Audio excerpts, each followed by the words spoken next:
The first rule of success is to have a vision. You see, if you don't have a vision of where you go, and if you don't have a goal where you go, you drift around and you never end up anywhere.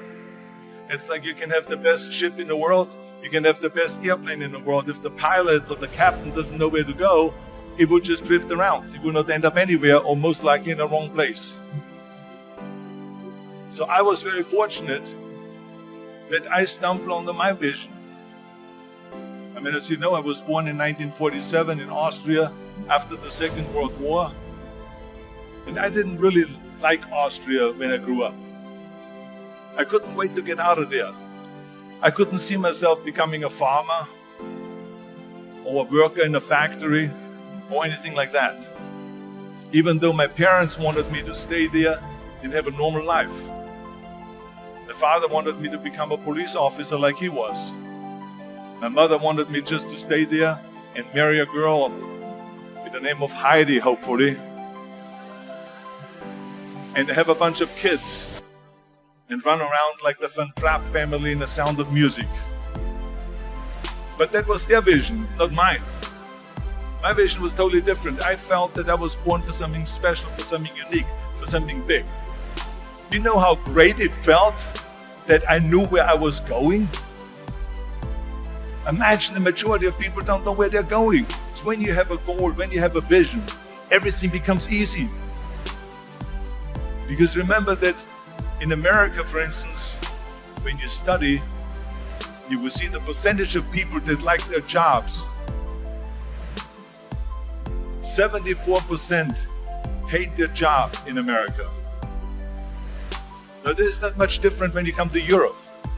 The majority of people don't like what they're doing because they're really not doing it because they didn't have a goal and they followed this goal.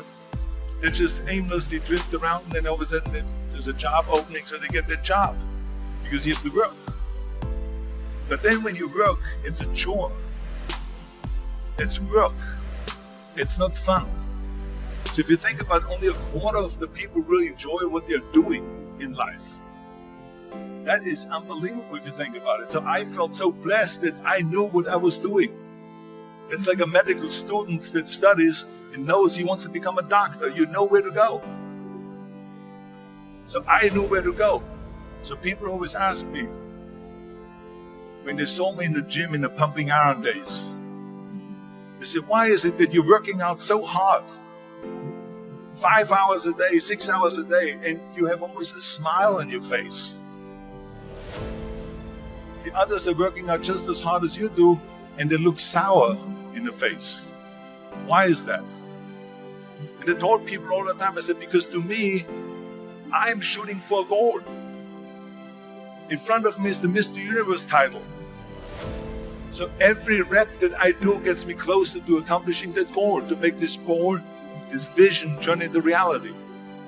Every single set that I do, every repetition, every weight that I lift will get me a step closer to turn this goal into reality. So I couldn't wait to do another 500-pound squat.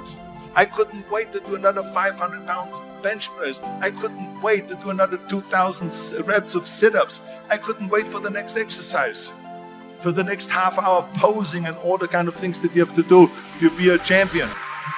And with the age of 20, I went to London and I won the Mr. Universe contest as the youngest Mr. Universe ever. And it was because I had a goal.